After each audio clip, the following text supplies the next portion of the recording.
অসম ৰাজ্যিক আইন সেৱা প্ৰাধিকৰণৰ নিৰ্দেশত আৰু হুজাই জিলা আইন সেৱা প্ৰাধিকৰণৰ উদ্যোগত হুজাই জিলাখনৰ শ্ৰীমন্ত শংকৰদেৱ নগৰত আগন্তুক ৮ মাৰ্চত ৰাষ্ট্ৰীয় লোক আদালতৰ আয়োজন কৰা হৈছে। উক্ত ৰাষ্ট্ৰীয় লোক আদালতৰ জৰিয়তে ন্যায়িক আদালতত আপোচযোগ্য বিভিন্ন গোচৰ যেনে ফৌজদাৰী গোচৰ, দেৱানী গোচৰ, পাৰিবাৰিক গোচৰ, মটৰ দুৰ্ঘটনা দাবী, ন্যায়াধিকৰণৰ গোচৰ, চেক বাউন্স গোচৰ, ৰাজহ সংক্ৰান্তীয় গোচৰ আদিৰ ব্যয়হীন খৰতকীয় নিষ্পত্তিৰ ব্যৱস্থা কৰা হৈছে।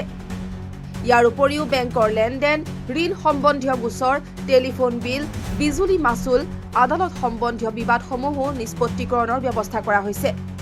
এই সম্পৰ্কে হুজাই জিলা আইন সেৱা প্ৰাধিকৰণ সচিব মেৰিলিন হাজৰিকাই এক সংবাদমেলৰ জৰিয়তে জানিবলৈ দিয়ে।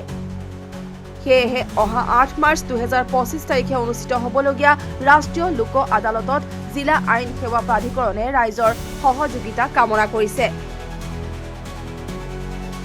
নমস্কাৰ, মোৰ নাম মেৰিলিন হাজৰিকা। মই secretary district legal service authority Hojai.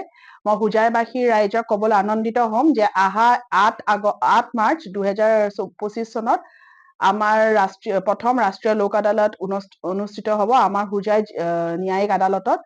মই সকলো হুজাইবাসী ৰাইজক অনুগ্ৰহ কৰিম যে তেওঁলোকে চামনখন পালে আমাৰ ন্যায়পালিকাত আহক, তেওঁলোকৰ কেছবিলাক সেইদিনাখন ছেটেল হ'ব। মই ক'বলৈ আৰু বিচাৰিম যে আমি এই নেশ্যনেল লোক আদালতত ৰাষ্ট্ৰীয় লোক আদালতত আমি সৰু সুৰা দিৱানী কেছ, ক্ৰিমিনেল কেছ যোনবিলাক কম্পাউণ্ডেবল হয়, আপোনাৰ যদি কোনোবাই বেংকৰ পৰা ঋণ লৈছে, ঋণ পৰিশোধ হ'ব সেইদিনাখন। বেংকৰ মানুহ আমাৰ হুজাই জিলাৰ যিমান বেংক আছে বেংকৰ মানুহো বহিব সেইদিনাখন আমাৰ ন্যায়িক আদালতত, আৰু তেওঁলোকৰ ঋণ অকণমান মাফ কৰি দিয়া হ'ব এটা পাৰ্চেণ্টেজ লৈ। আৰু ইলেক্ট্ৰিচিটি বৰ্ডৰ মানুহো আহিব, কাৰোবাৰ যদি ইলেক্ট্ৰিচিটি বিল বহুত হৈ গৈছে তেওঁলোকে সেইদিনাখন পৰিশোধ কৰিব পাৰিব। কম হ'ব পইচাটো, যিমান এমাউণ্ট আছে তাতকৈ বহুত লেছ হ'ব।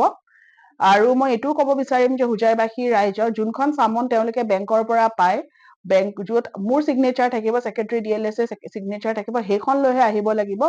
আমি অকণমান গম পাইছোঁ যে কিছুমান দুষ্ট চক্ৰ মানুহে উইদাউট ছিগনেচাৰ কিছুমান এনেকুৱা চামন্স মানুহক দি আছে তেওঁলোকক অকণমান ভয় খুৱাবলৈ। মই এইটোৱে অনুগ্ৰহ কৰিম যে তেওঁলোকে চামনখন পোৱাৰ লগে লগে য'ত ছিগনেচাৰ থাকিব, ছিগনেচাৰ উইথ চিল ছিগনেচাৰ থাকিব, সেই চামনখন পাই লৈহে তেওঁলোক আদালতত উপস্থিত হওক, আৰু সেইদিনাখন তেওঁলোকৰ কেছটো খতম হ'ব।